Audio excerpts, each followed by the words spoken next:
After 3 years and over 300,000 downloads, we were forced to give up our show. Anne and Frank are not our real names, but these are our real experiences and honest opinions. The victim mafia has become a powerful beast. They have become the victimizers and are forcing their dysfunctions on us all. When we stood up to them, they looked up our home addresses. They called our employers. They threatened our very livelihoods until we were quiet.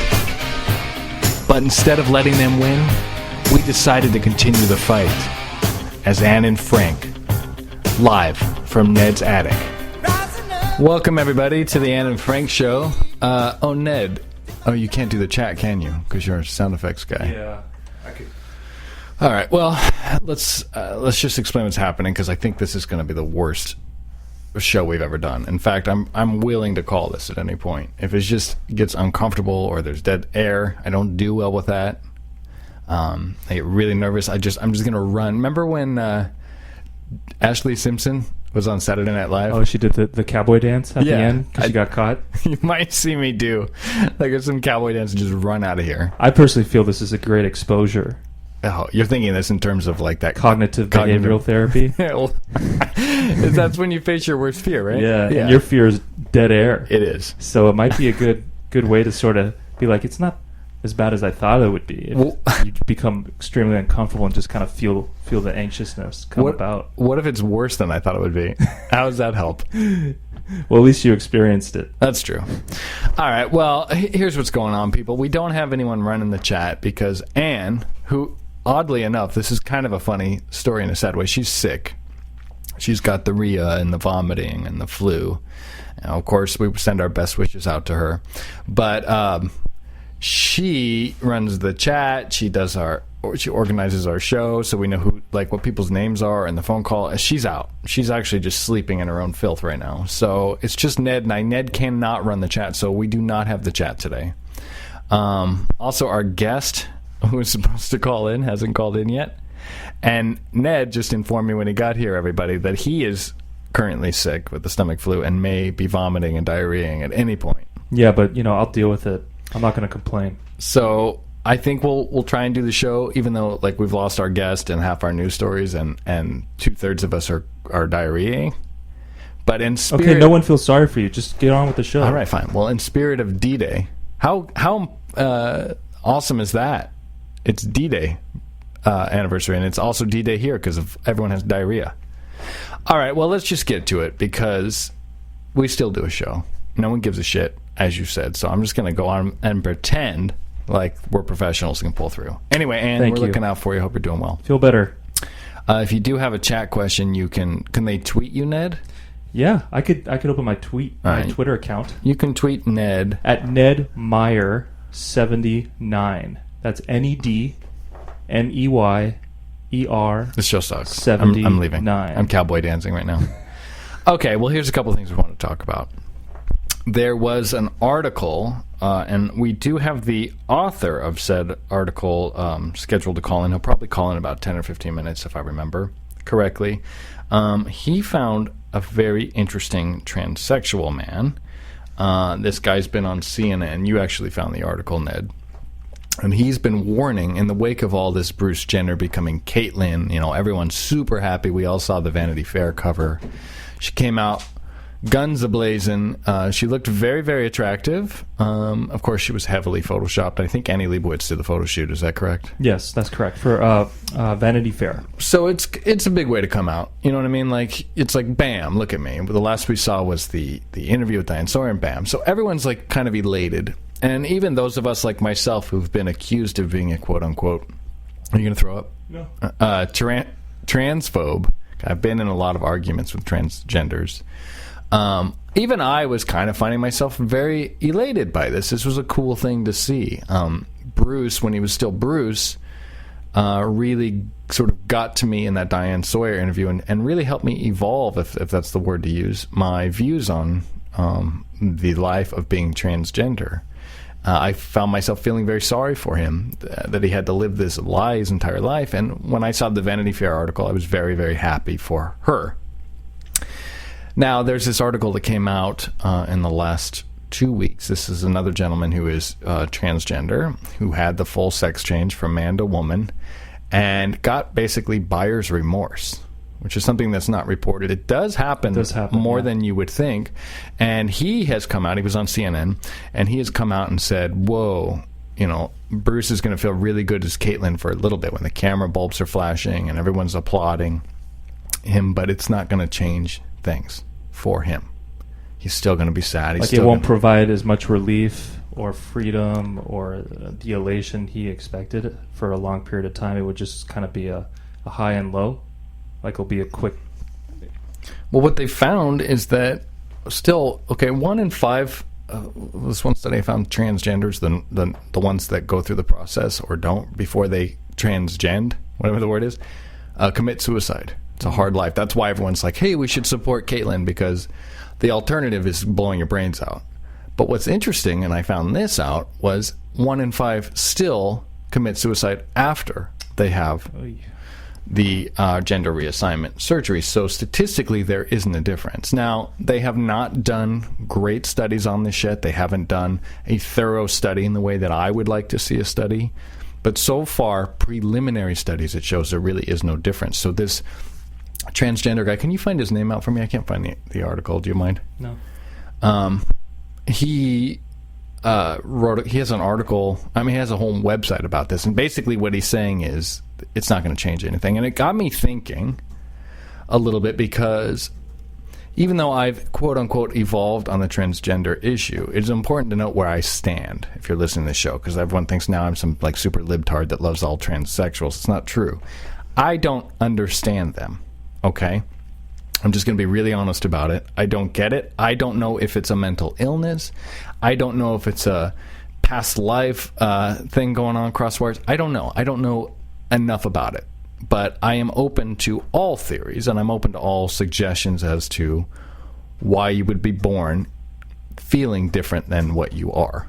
Because the rest of us, for instance, if I thought I was an alien, I would be put in a mental hospital. I'd be called deluded.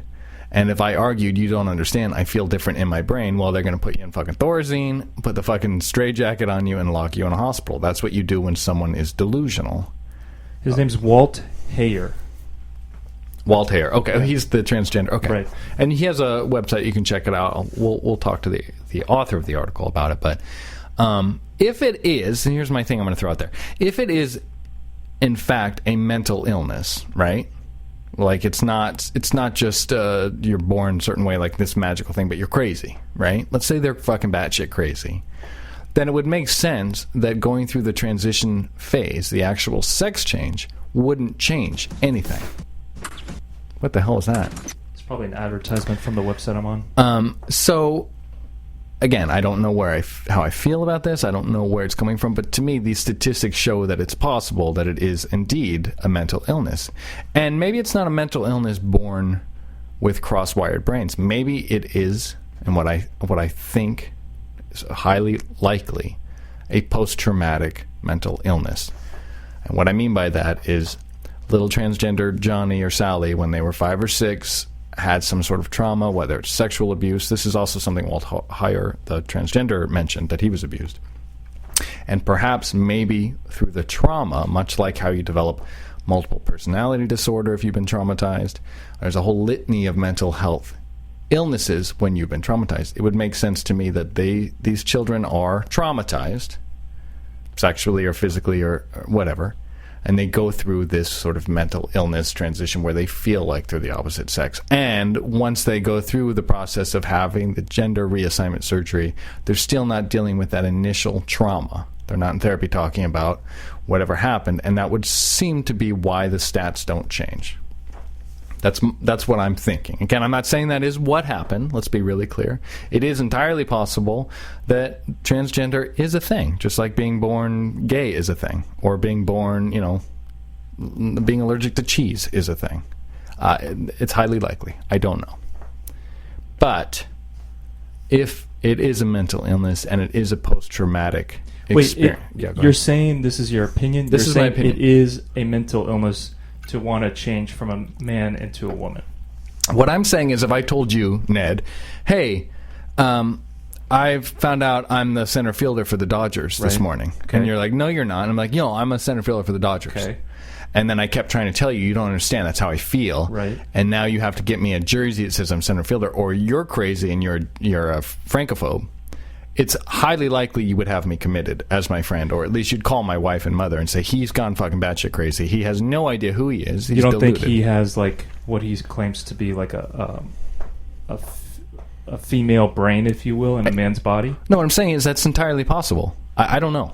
That could be a thing. You could just be born Like with being a center fielder for the Dodgers, delusional. Right. Whereas if you're born and you feel like a woman your entire life, then I don't think that is somewhat delusional. It's just the reality of the person's biology.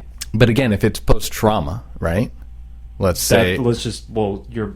This is my opinion, yes. Okay. But if it is post-traumatic, which is highly likely to... See, this is the thing. This is the same argument I have about God and religion. The truth is, everybody thinks they know, and none of us do. And everyone is so afraid to say, I have no fucking idea. They have to say, no, it's this. You can't definitively say it's a female brain in a man's body. You also can't definitively say it is post-traumatic and that they were abused as a child. We don't know. There haven't been enough studies or research on it. Right. So the truth is, no one knows why a transgender is transgender. Right. So to sit here and say, oh, he's always felt like this, it must be some, he's just born with a woman brain. That's not science. You can't just say someone has a female brain without studying it. And expect me to sit there and go, okay, that's the definitive answer. We don't know. Why is that so hard to say? It's not hard to say. I'm just saying I try to look at people in general, and I look at the individual, Bruce Jenner, or Caitlyn Jenner now, and I sort of look into his background and understand where he came from and his story. And I feel like it's... Even though this guy Walt Hayer, who's referred to in this transgender article, and he claims most people who become women from men tend to want to kill themselves, or there's a 1 out of 6 chance that they commit suicide. I think each individual should be treated differently because of their background. And I think with Bruce Jenner's background, I honestly feel like he felt this way his entire life, and now he's free to do what he wants. The thing I'm not too thrilled about is, unfortunately, the humiliation of his ex-wives, and his children have to go through this transition with him, which is mind-boggling for me, because I try to put myself in their shoes to see what if my parent decided to become a woman. If my dad became a woman, I don't You'd know. be upset. Just admit I it. would be completely upset. Thank what you. Are you talking about? Of course, I'd be upset Okay. because it's completely. Because it's you deluded. feel like someone is dying or is not the same anymore. Obviously, and you had a particular outlook on them that's no more. Karen, you're on the air. Can you hear me? Hi, you guys. How are you? We're doing all right. We're struggling a little bit. We lost our big member. Big member. I know. You should see Ned. And He looks like so crap. Ill. I communicated with Anne this morning. I know how ill she is, and I assured her that I would be, the female voice of reason for you fucktwards today. All right. Well, our guest is here, so I'm going to have you stay on. Please don't interrupt our guest like Ann did with a political bunny, because that was very rude of her. All right. I'm going to bring him on now. He can fill in the cracks of what I'm saying. Tom, are you there? Can you hear me? Yes, I am. Can you hear me okay? Yeah, there's a little bit of an echo. You're not on speakerphone, are you? I am. I'm on Skype. Okay. Because I'm calling from Rome. Oh, well, I can't complain if you're calling from Rome. All right, we'll make do. It's not that bad. Now, I will let you know, Tom, there is a slight delay, so when you finish a sentence, I might not respond for 2 seconds. It's not that I've, fallen asleep. Vice versa, there's about a 2-second delay. So I will pause when I'm done. You'll pause when you're done. Karen will speak when spoken to because I'm her master. All right, well, Tom, we read your article about Walt Hayer. Am I saying it right? Hayer. Yep. And we found it fascinating. Now, I know you basically copied and pasted what he said. I don't know what your theories are on it, but I'd like to discuss that article with you if you don't mind, because what you missed before you called in is I'm batting around a couple theories about transsexuality. I've already kind of explained that we don't understand it well enough to say definitively whether they are quote-unquote born that way, if it's chosen, if it's post-traumatic, if it's a mental illness. None of us know, and no one in the medical community will disagree with me on that. What I found interesting in your article of Walt Hoyer is that he has definitively said it won't make a difference to go through with the sex change.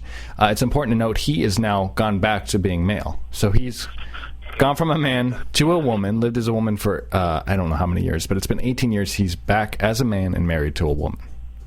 So anyway, I filled in the blank. Okay. Well, first explain who you are, too, because I know that you have a PhD and you're in Rome, and people want to know a little bit about you. And then we'll get into it. Yeah, I'm in Rome. I studied business and then philosophy and then theology, and I've gone through lots of different things. I've taught for years and I've written, and now I'm kind of doing this, and it's led me. I mean, in this particular case, I think what you said at the beginning was the most important thing: is what we know and what we don't know. And I think that Walt's thesis really is, why would you take a drastic measure like a physical operation, which is basically irreversible, and use that as a solution to something which we don't know really what it is yet? In other words, why would you do something so drastic to someone when it might not really be the source of the problem? Right. And I feel like, I mean, again, when I say 1 in 5 still commit suicide, it's important to note that many transgenders who do go through sexual reassignment surgery do say their life drastically improved, and it is better from that day on. So that's important to note, too. We're not here to say, hey, look, you do this, you're going to blow your brains out. That's not accurate either. I completely agree with you. Although, as we know from statistics, the incidence of suicide is considerably higher among transgenders than it is among the general population. And that doesn't mean that everyone's going to do it, but it does mean it should give us pause. It should make us at least reconsider whether this is something we want to jump right away to. And I think what Walt is really saying there is this should be a last resort. This should not be something that we immediately encourage, especially children, to start, if they start having questions about their gender identity, to say, well, this is an option. Right. Make it really the last resort. Yeah. Can I ask a question? Of course. She said, coming out from her hole. Yes, of course. There's that delay. Do people, the people who choose to have transgender surgery, do they not have to go through a period of extreme examination by psychiatric professionals before taking that kind of jump?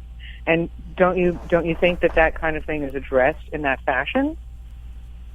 Well, it seems to me, and I'm not an expert on this, I don't know what the full gamut is, but it's clear that in Walt's case it was not true, because he was, at least what his claims are, is that he was misdiagnosed because of a hasty process. So I'm guessing that if it can happen once, it happens from time to time. I agree with you completely. That would be the solution, of having something that was really, kind of a long-term thing. It's kind of like the case of euthanasia. You don't want to rush into something which somebody, 6 months from now could completely regret and say, actually, I want to live.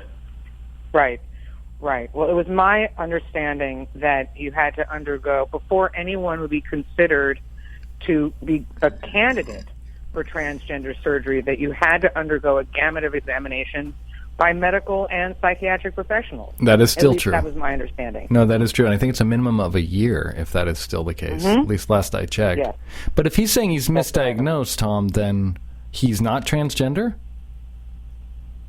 Well, he is in a physical sense. Right. He claims he is not in an identity sense. He says that he was never a woman. This is such a complicated thing, too, because when we talk about a person's identity, there's so much that goes into it, and you can look at it from many different angles and come up with different conclusions about who a person is. And it really does open up an entire philosophical question, which goes even deeper than the biological or the psychological, about who a person is. That's probably not the topic of the conversation tonight. Well, it could be. I mean, like I said, we lost our co-host, so we're kind of we're kind of going wherever this goes. I mean, if you want to have a philosophical conversation, I'm more than happy to. I just don't. I know that we're all probably really nervous to talk about our opinions on transgender. It's still kind of fairly new for it to be so mainstream, but I don't think people are being honest between you and I. I don't think everybody's out there. You'll see it's kind of split. If you watch an argument over this ensue, you'll see some people say, Bruce Jenner's still a man. And then everyone else is like, you're a transphobe if you say that. And it seems to be just binary. There's no real sort of fluid discussion about the gray areas of this, like I'm trying to do. Where if I'm saying if it is mental illness or post-traumatic, nobody's actually talking about what the source of this is. And I find that kind of, I'll put it this way, it gives me pause as much as I want to cheer on Bruce and Caitlin to say, oh, this is great, look how far we've advanced as society and now we're progressive. There is a part in the back of my mind that says, what if this is not a real thing? What if a transgender identity is post-traumatic, for instance? Am I going to cheer on somebody at that point, if I'm correct in that opinion, who is mutilating their body? And it's not dealing with the source. I have a question for you, Frank. I'm not sure if you've looked into this. I have not, and that's why I ask it. A little bit about Bruce Jenner's childhood. And the reason I ask that is because I know that in Olympic athletes, in the case of Olympic athletes, it's very common to have an extraordinary amount of pressure put upon them by parents, by society, to get to that stage of excellence, many times you go through what can be considered a fairly traumatic period of training and discipline. And I would be very interested to know what actually his childhood was like. And I haven't seen that written up. And the many things that have been written about him these days, I don't see anything regarding that particular facet of his life. Well, I've noticed that they addressed that in the Diane Sawyer special. They talked about his childhood a lot. I don't think they did. They talked about him trying on his mom's dress, but they didn't get into the relationship he had with her or his father. They didn't get in deep. But that was the one issue I had with that interview. As much as I like Diane, I kind of left when that was done, kind of wishing she had asked a little bit more what the relationship was like. Right. Because he tried on a dress. He said. When he was young. But he also talked about his father, and he talked about how his father was, very supportive and pushed him in his sports. Yeah. So that's about, we don't know any more than that. Well, my bad. No, we don't know. I guess I just want to be able to ask the question, because I there is part of me, Karen, because you've been with me on both sides of this show, the real show and the Alias show, and you've seen, I have kind of an inquisitive mind, and I don't have a bias at the beginning. I really just ask. I'm like, hey, what if it's this or that? And that is not something a lot of people are comfortable doing. They think if you say, what was Bruce Jenner's childhood like, that you're instantly diminishing the life of a transsexual person, or that you're trying to belittle them by saying it's not a real situation because lifetime doesn't matter and childhood doesn't matter, when I think it's the most important thing. And I just want to have that conversation. I know none of us are experts, and we're not going to figure it out on this show. But at least we're having the talk and we're not fighting. It's nice to know I'm sorry to interrupt. It's nice to know, the information and background on somebody, because it helps to understand who they become sometimes. Yeah. Right? So, no matter what, it's important, because it's not trying to explain away anything or say this isn't real, because it's obviously real. It's a question of saying what is. What causes this? Was he born this way? Is it something that was a combination of his genetics and his environment, the way he was raised? Was it simply a psychological reaction to different facets of his family upbringing, or what was it? I would be very surprised if it was either completely genetic or completely environmental. I'd be very surprised. Yeah. I can't imagine that there wouldn't be at least a predisposition that was maybe exacerbated by family situations. But the only way we can know that is if there's total honesty, as you were saying before, Frank, that just an openness to know, a curiosity to know what really went into this. Well, an interesting thing for me, this is going to make everyone go crazy. Ned and I have been fighting over this for years, but and again, this is, I'm not making a definitive statement here. This is an observation I made. I can already feel it. The heat's coming.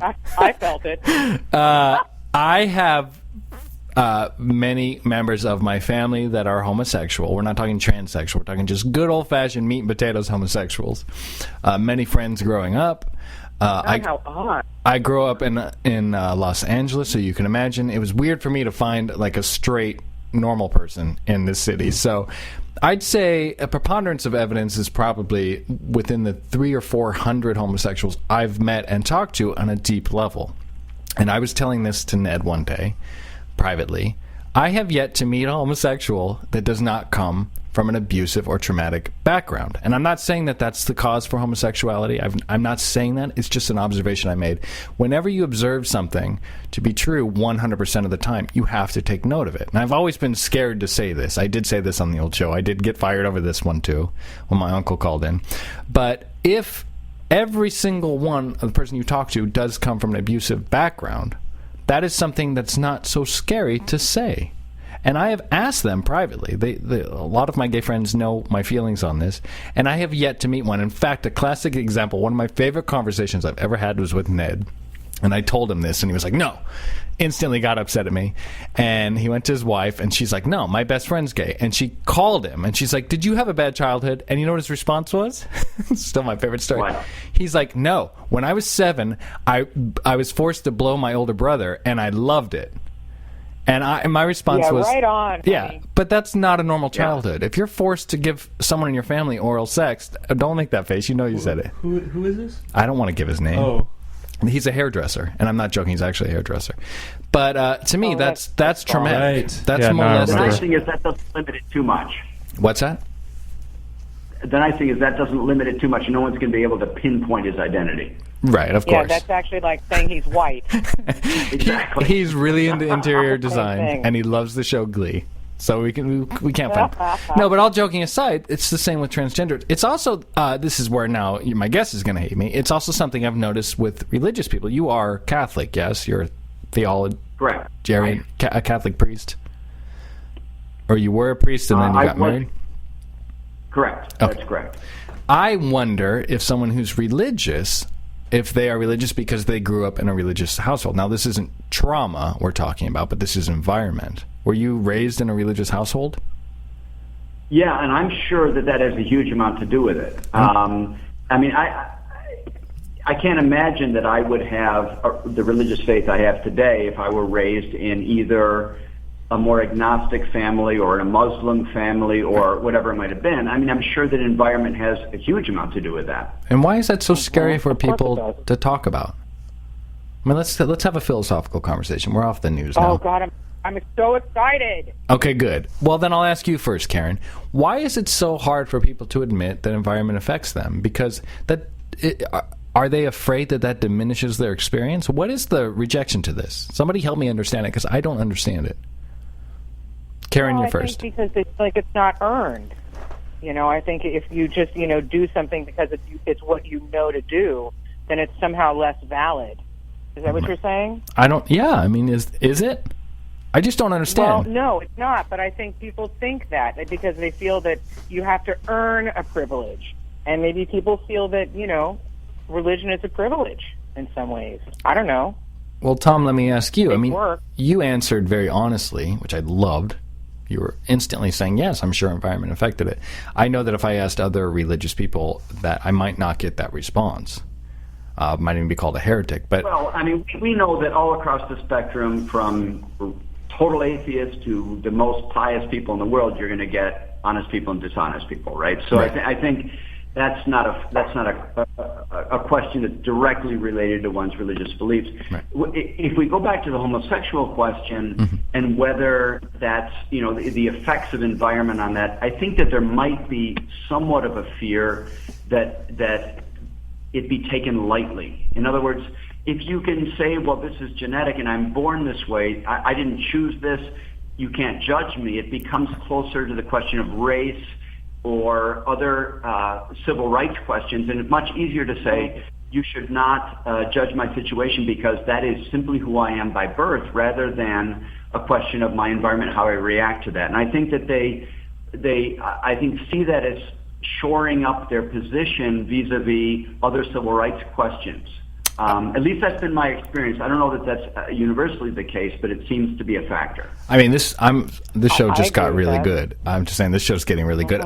It's also the same. A lot of times I get accused of jumping around topics. The truth is, I actually see sort of a related pattern in a lot of things, so it seems like I'm jumping around, but we're talking about environment versus genetic predisposition. Another place you'll see this a lot is overweight people. And I don't know if you guys saw this push the last 20 years. Like, it used to be known that if you're overweight, you're just eating too much and you're not active. There became this push in the 80s and 90s to say it was either a glandular disorder or it was genetic. People do this with alcoholism. They'll start saying it's genetic or it's a disease. And there's this push to make it seem like I have no control over the decisions that I make. I was born this way. And I don't think that movement, while may be true in a lot of cases, I don't think the people pushing that movement are being very honest with themselves. I think you're dead on, Tom, to say that it gives them certain leverage in an argument. It also makes them safe from ridicule to say, look, it's not that I'm, eating 5 pizzas right now in my underwear that I'm 400 pounds. It's my glands. It's my genetics. Therefore, they are removed from having to take responsibility. And we've all seen this happen across the board in this country, especially in the last 20 or 30 years, and I don't like it. What's so bad to say, I eat too much? Or I like guys because, the guy that molested me was hot. Why is that so horrible to say? I lost the last point there. But you guys were with me up until there, yeah? Hello? I think Oh, my phones are cutting out. Good. I thought it was awkward silence. It's actually technical. Karen, are you there? Oh, we've lost Karen. I'm here. I'm still here. Okay. I'm going to mute you, Karen, until your phone gets fixed. I apologize. All right, Tom. All right. Let me just say one thing here that I going to the overweight question. I think it's fascinating. I agree with you completely that the parallelism here, which is notable. I'm sure that there are people who are prone genetically to being overweight, and I pity them, and I don't have that same tendency, so I can't empathize fully, and I have to be compassionate.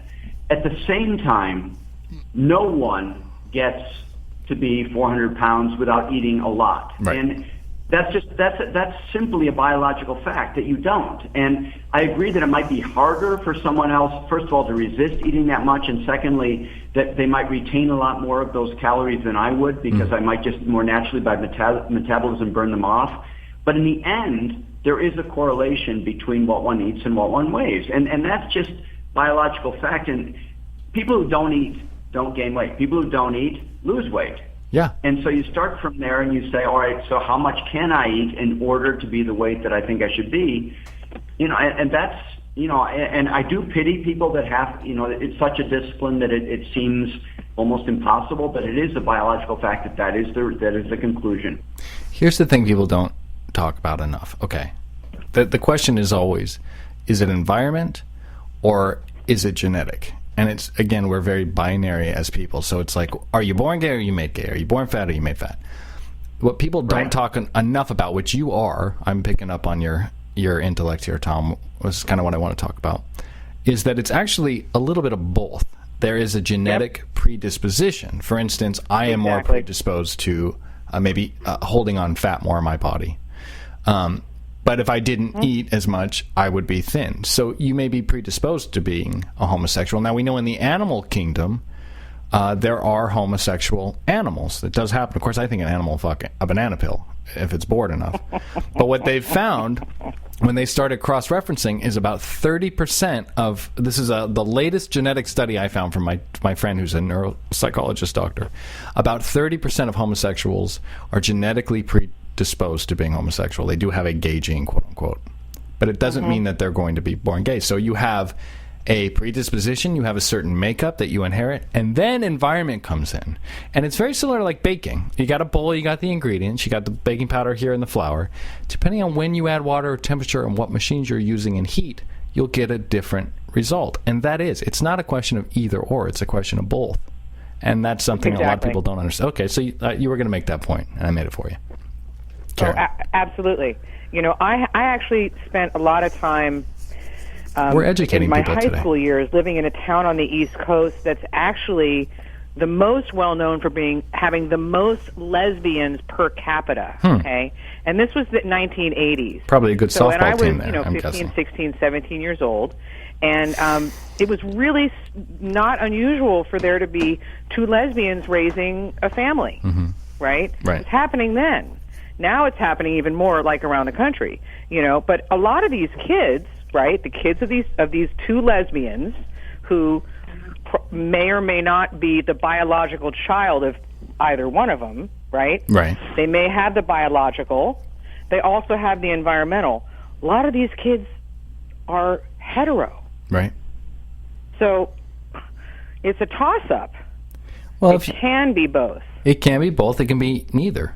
And the thing is, again, Well, one of the things that I found most compelling and most disturbing is the limited studies, because there aren't that many of them, but they have done a series of studies in the last quarter of a century on identical twins who are genetically exactly the same. And cases where you have one who winds up gay and one who doesn't. And those are the kind of extreme cases where you see that obviously, at least in my mind, it's not 100% genetic, or else Right. you'd have the exact same outcome in the case of two genetically identical people. And that has not been what science has found. Right. Huh. Very interesting. Very interesting. So it really is maybe 50-50. Maybe it's 50% environmental. Maybe it's 50% genetic. But here's what really always trips me out about the human condition and who we are as people. Why do we need to know in order to make it okay? that's a great question. Why do we need to have scientific basis in order to accept something? Can't we just fucking accept it? I think that's It is what it is. brilliant point and You brilliant know? question. I don't know. I got to tell you, I spoke to my great aunt yesterday. I'm going to regale you guys with a story, okay? She's 95 years old. She'll be 96 on New Year's Day. Jesus, she's old. This is a woman who has been reading the New York Times every day since she was 16 years old, cover to cover.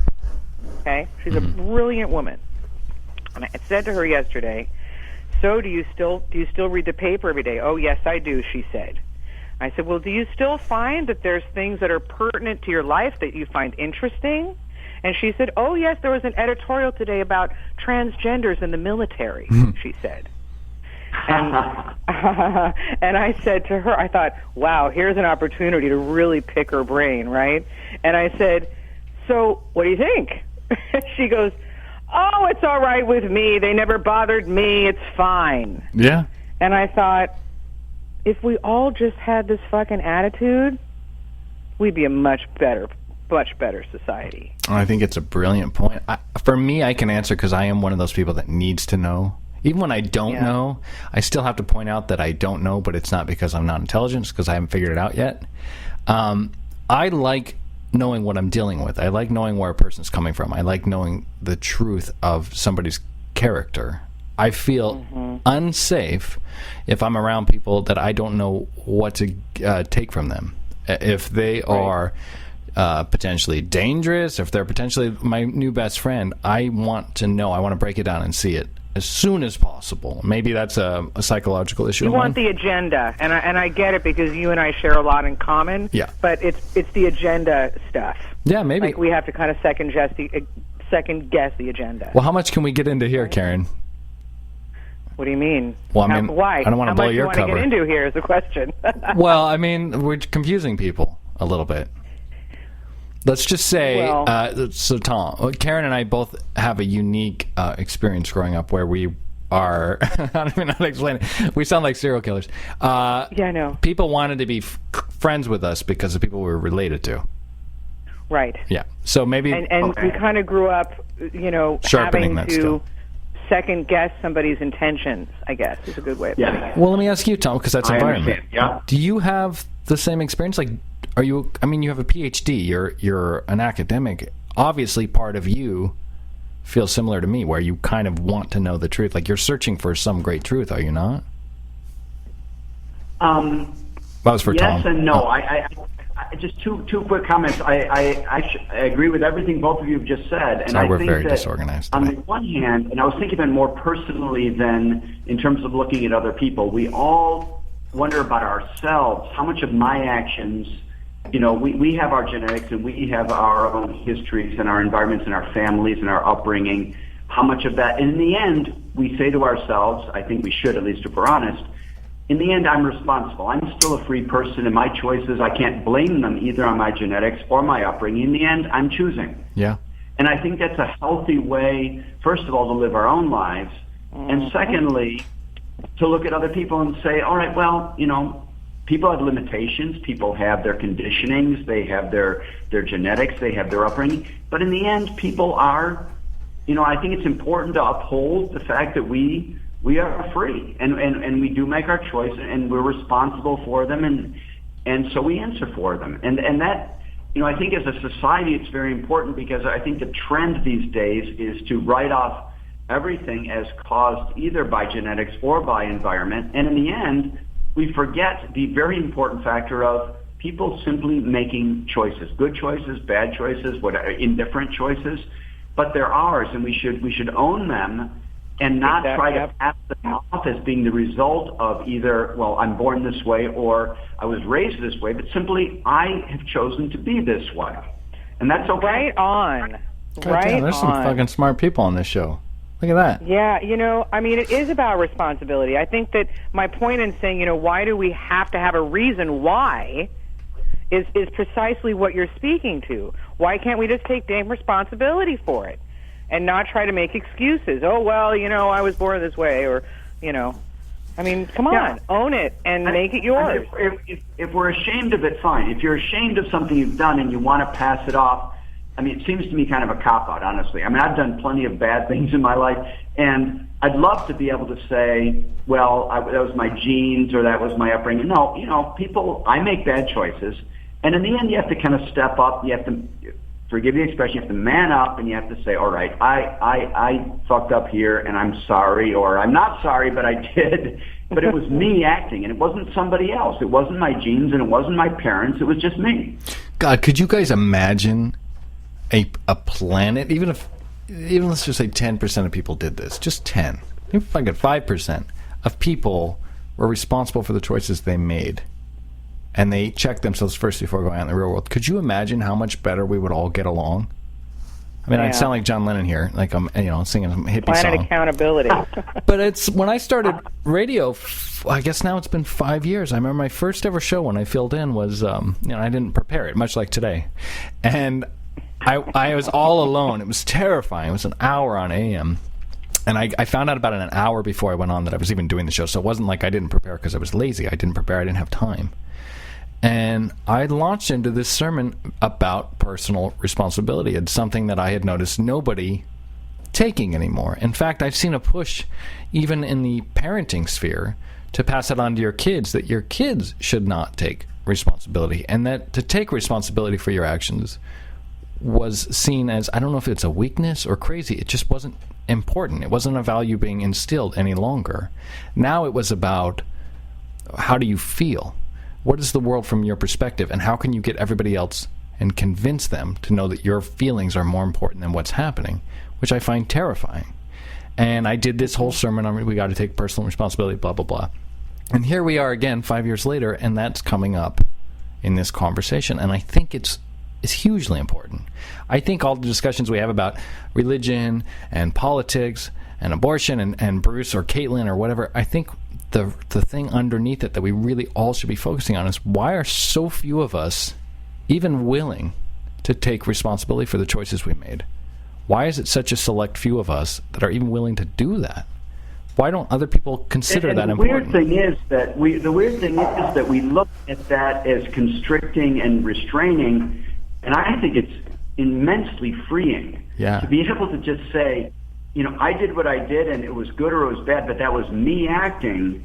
That's freedom. To say, I'm a slave and I'm just acting because I'm acted upon, because my genes are acting, or because my parents and my upbringing, whatever, my teachers and whatever else is acting. That's first of all, I think it's a cop-out, quite honestly. But secondly, it means us as human beings to say, well, I'm not really in control. I'm not the one who's acting here. And it's, do we really want to go in that direction where we're all victims of our circumstances and our genes? And can't we just, just say, all right, I have made mistakes and I have made good choices and bad choices in my life, but in the end, it's me. Well, there's a reason, I think, for that, because now we're going to get off on this, but we live in a very litigious... What? Nothing, go on. We live in a very litigious society. So the idea of taking responsibility could open people up to all kinds of repercussions. And I think that's a really good point. That's what keeps people in where they are. It's out of fear. You're saying if I become responsible, then I have to actually go all the way and take responsibility. If I did something shitty, then I have to correct it. That's right. Yeah, that makes sense. Lock, stock, and barrel, babe. Well, you just figured it out, Karen. I was trying because I know. I've never done president. You should be president. I've never. Don't say God damn it to a priest. Karen, come on. Sorry. I think apologize. Sorry. See, I've never done anything wrong in my entire life. No wonder I don't have an aversion to taking responsibility, because I'm like basically an angel. So it's the people Your shit doesn't stink. My shit does not stink. That is correct. So now we know. So here's what we've figured out on the Frank and Frank show today. If somebody is unwilling to take responsibility for a choice they made, if they want to blame it on something else, they've done something really fucked up and really shitty, and they're terrified of being judged and held accountable. So we should put those people in a chamber and gas them. Yeah. Oh, that's lovely. Yeah, I don't know where else does it go. I mean, how do you end it there? You just accept them? They're ruining the planet. Okay, I went too far with I always go to genocide. Yeah, they are. All right, damn them. Backing up the genocide. Well, I don't know what else to say. It was a fascinating conversation for a show that we were afraid to get off from the start because everyone's sick. This was fascinating. I think we all learned something today. Yeah, very much so. Thank you guys. Yeah, I think I'm going to wrap. Material. Thank you guys. Thank you, Tom. And where can people find you? Give your Twitter, Tom, and your Twitter at TD Williams Rome. TD Williams Rome is my Twitter handle, and I'm writing now for Breitbart. It's fascinating. I've been doing it for 6 months, and I'm enjoying it. They give me a lot of freedom, so I can kind of write about what I want to write about, and it's a good gig. Yeah, absolutely. Great. Well, I mean, a guy you hear great. on my show, so it's obviously an amazing experience. It is. Narcissist. Well, thank you, Tom. Karen, thank you so much. I'm going to wrap up. Ned's not looking good, actually. I'm looking over at him. He's like sweaty and pale. I think he's going to... Oh, God. Get him a plastic bag. Yeah. Have a great Saturday, you guys. I will. I hate to do the show earlier Sunday, today. Tom. This is a pleasure. Absolutely. Bye. We'll have you back, Tom, when we have more time and more preparation. I apologize for the sort of shotgun approach today, but I think it worked out. I think we had a good show. So, and again, thank you, everybody. Thank you. All right. Bye, guys. I'm going to drop Karen and Tom. Oh, you all right, Ned? You doing okay? Yeah, I'm going to play the song to get us out. Oh, but real quick. What? We got another caller. Should I take the call? I should take the Might call. as well. All right. Oh, they hung up. So that solves that. Who's that there? was Ann. Oh, it's just me. well, is she okay? Did she want to say something? Who knows? Well, she wasn't. Who cares? She's still sick. Well, then who let's cares? and just rest. We can do a 50-minute show one time, right? I mean, it was a pretty heavy show, right, Ned? Like you weren't listening, but I was listening. I've heard these points many times. So what are you saying, that I'm boring you? No, I've heard these points many times before. It was important discussion to have. Okay, you're no Obviously. help. Go fuck yourself. Go take a shit. Okay. No one cares. I won't I've talk heard anymore. these points many times. We've done 9 shows under this name. Other people haven't heard it. All right. Oh, okay. Ann's here. You all right, Ann? Ann? Oh, hey, I was calling in for the show today. We just... You feeling all right? Yeah, I'm so much better because I slept for like the last 3 hours. Well, we were kind of all over but Ned is sick, too. I heard that. Yeah, so... I honestly didn't come out of respect for you. That's what she said. Nah. I know you guys can be such babies when you're sick, so I decided, you know what, I can't do that to their wives, so I don't want to share a little office. The sore throat worries me the most, because my husband was down for 7 days with a sore throat. Okay, here's what we were going to do before Ann got sick. We were going to do a segment called Platonic Healing, which we do on the show from time to time, because Ned, Ann, and I are all friends without any sexual interest in each other. Sometimes we get the other perspective from the other gender, And it's been really helpful. Anne has taught me a lot about women, mostly stuff I knew anyway, like that they're crazy and illogical and make no sense. And she just sort of reaffirms that. And I've given Anne amazing nuggets of geniosity because I'm a male. And we were going to do one today because her husband got sick, Ned, all week. And she was going to say that men are such babies when they're sick, and we were going to talk about it. And then she doesn't show up to the show because she's sick. I know. I totally cursed myself, for sure. So you're resting, right? Yeah, but Okay. I'm still, I still have the baby to take care of, so I was like, this is my only chance to rest because, moms don't have off time, really. Well, why can't you just give your baby to somebody else for the weekend? Oh, I don't think I've given my baby to somebody else except for an hour in your living room, and that sounds creepy, but I might. That's a good time. We had a lot of fun. He's probably a transsexual now after what I did to him. All right, well, I don't want. I'm sorry though. I always miss your show, but no, you guys are just babies. When you're sick, you can't do anything. You're dying. I hear the words dying. Do you want to do lot. this segment right now? Because I was wrapping the show up, but if you want to do this, I'll do it. Yeah, no, we can not do it. No, let's do it. Let's spend 10 minutes. You okay, Nick? Can you hold it together for 10 minutes? Sure. Okay. Yeah. Oh, is he sick? Yeah, he's sick. Anne asked me, stop saying my rippling muscles, Ned.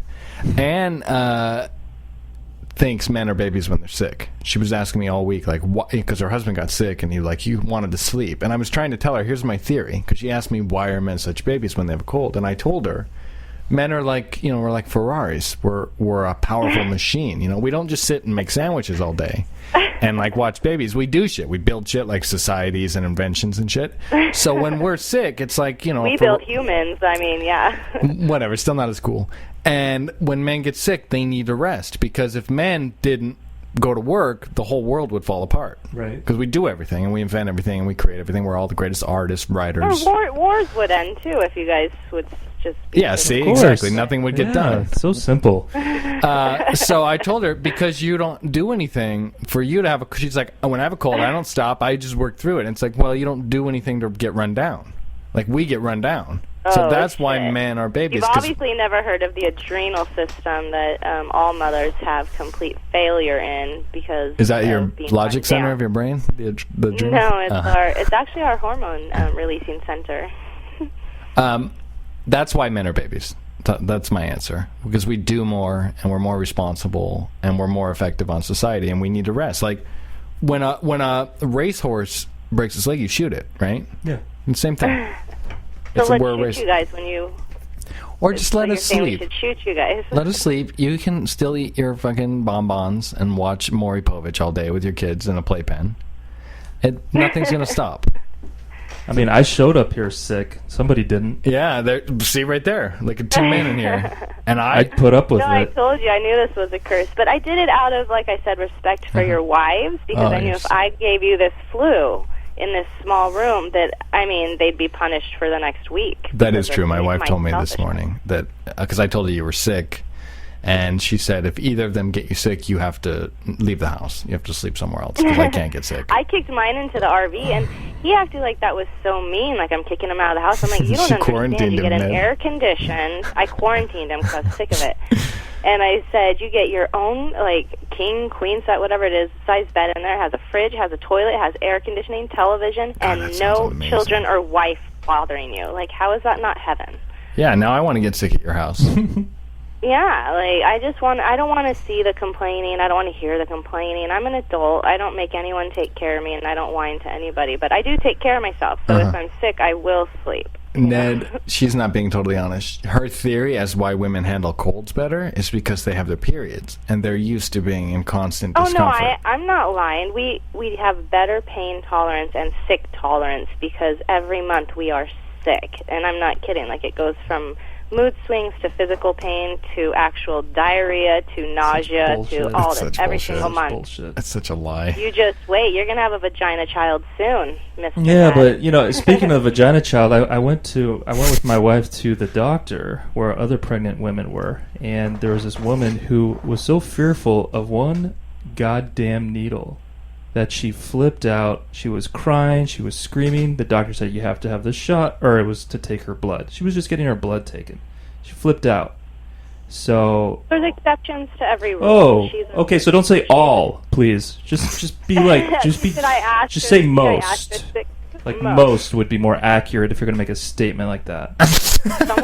Someone's hungry. He's a little angry, actually. He looks so bad. He's like, he wants to go. I just know from comparing notes. I thought it was just my husband because he's a very hard-working. He almost has never missed work. Just this week. Yeah, he's a man. He doesn't complain. For being sick. Yeah, no, I always will say how tough and how you guys will go work through your sickness. Yes, but when you come home, oh dear, you're like, I'm dying, and I think it's just you just completely break down. I guess. Well, what if the flu is actually worse for men? Like, what if our symptoms are actually worse?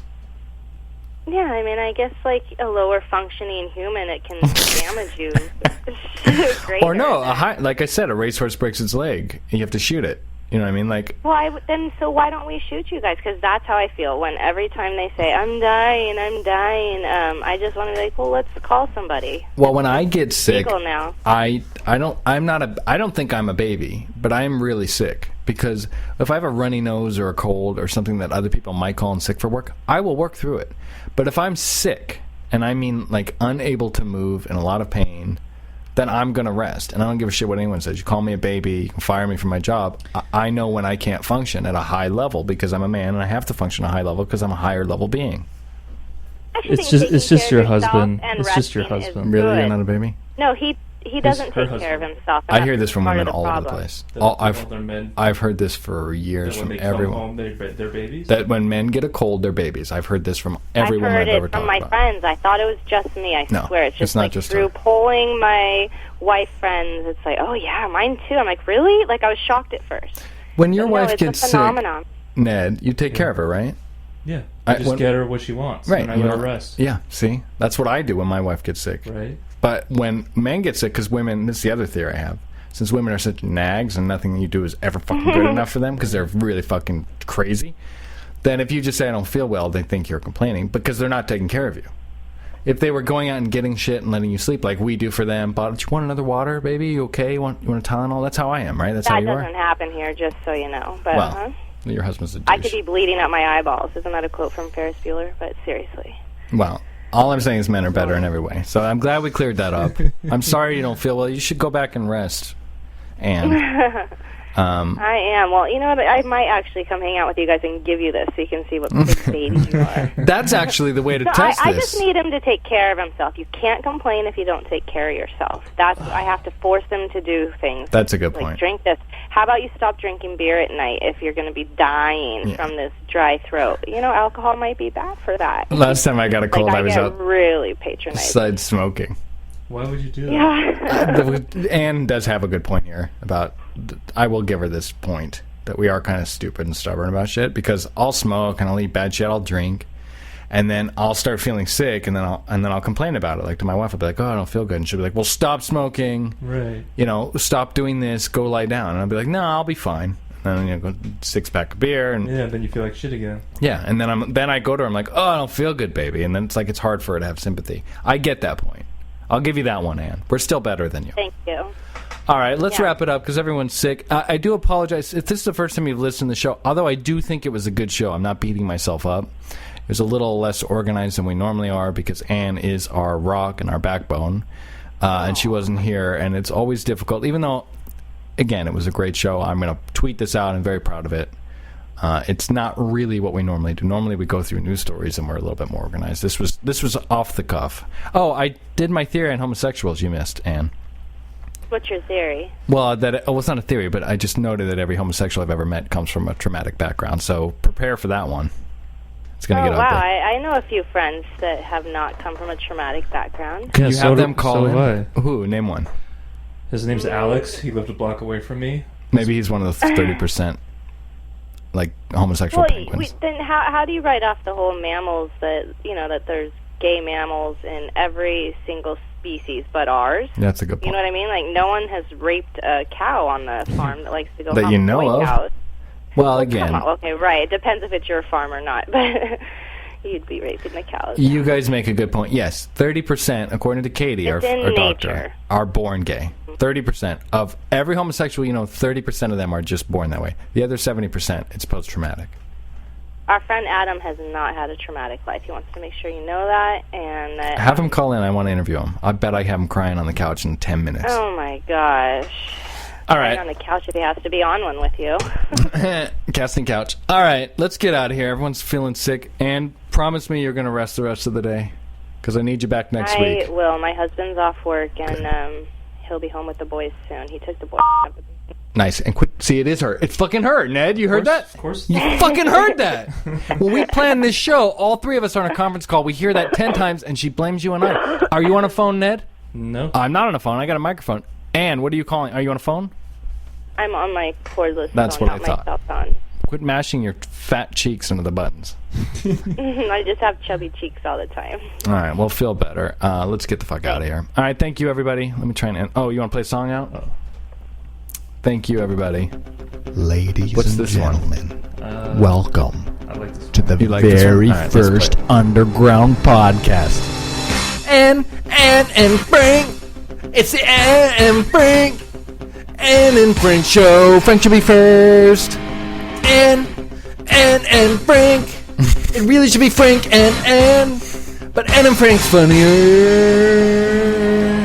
Why are we underground exactly? Well, let me explain it to you as quickest and best way I can. We did a real show for 3 years. It was immensely popular, as long as you didn't look at our numbers. And we told the truth week in and week out. And that pissed off a lot of people, because if you want to piss off people, you know what you do? You tell the truth, and that's what we did.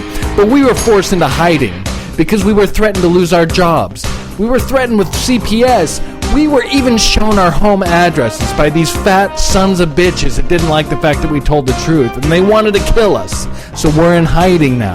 As Ann and Frank, that's not our real names. You'll never know our real names. We can never tell you our real names because we don't want to die.